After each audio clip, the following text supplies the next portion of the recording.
Thank you to the members, the witnesses for joining us today for a subcommittee on national parks, forests, and public lands legislative hearing. I'd first like to extend my gratitude to the colleagues who have sponsored these bills, as well as today's witnesses for their testimony. Last week, we marked both Earth Day and National Park Week, so it is only fitting that we contemplate a range of bills today that demonstrate the many values preserved within our national parks.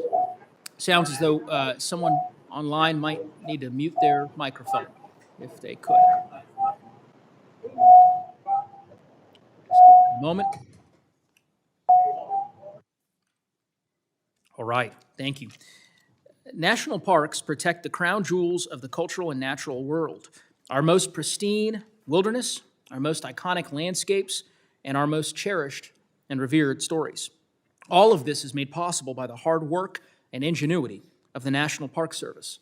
The agency has a broad portfolio that ranges from managing visitation to providing vital technical and financial support that ensures the preservation of historic resources.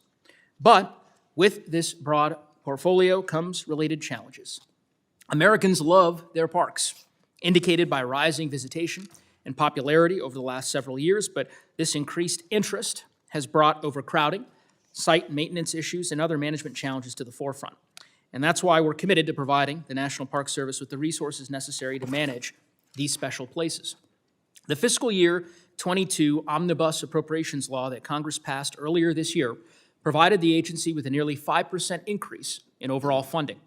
Last year's bipartisan infrastructure law provided $1.7 billion to improve roads and bridges, update and upgrade transportation systems, and support climate-resilient infrastructure projects. And the House, as we all know, passed Build Back Better, the act last year that included $1 billion for new rangers and staff across the national park system, funding that we certainly hope to see included in a future legislative vehicle. As America's national parks continue to rise in popularity, we have to continue investing in their long-term management and sustainability. While we recognize these needs and these challenges, we have to continue to also work to ensure that our parks continue to tell America's story.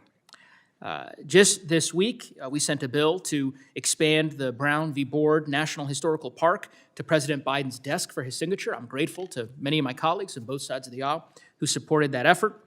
Today, we'll consider H.R. 6805, the African American Burial Grounds Preservation Act, which is introduced by Representative Adams of North Carolina and would establish a grant program within the Department of Interior to support the preservation, maintenance, and upkeep of historic African American burial grounds, many of which have been lost and neglected over time. I'm glad that we'll also consider my bipartisan legislation, H.R. 7218, the Colorado National Heritage Areas Reauthorization Act, which would reauthorize Colorado's 3 heritage areas, including the Cache La Poudre National Heritage Area, which is in my district and my community in Larimer County. I look forward to hearing testimony from Ms. Sabrina Stoker in just a bit, who is joining us today from the Poudre Heritage Alliance. We'll also consider H.R. 6589, the Historic Preservation Fund Enhancement Act, introduced by the Subcommittee for the Indigenous People of the United States Chairwoman, a distinguished gentlewoman from New Mexico, Ms. Ledger Fernandez. Since it was established in 1966, the Historic Preservation Fund has become a critical tool to protect historic resources, and we are very grateful for Chairwoman Ledger Fernandez's leadership in introducing H.R. 6589, which would permanently authorize and double the amount of available funding for this work. We also will review 2 bills that allow us to consider one of the critical issues facing our country and the global community today, which is the crisis and the war in Ukraine.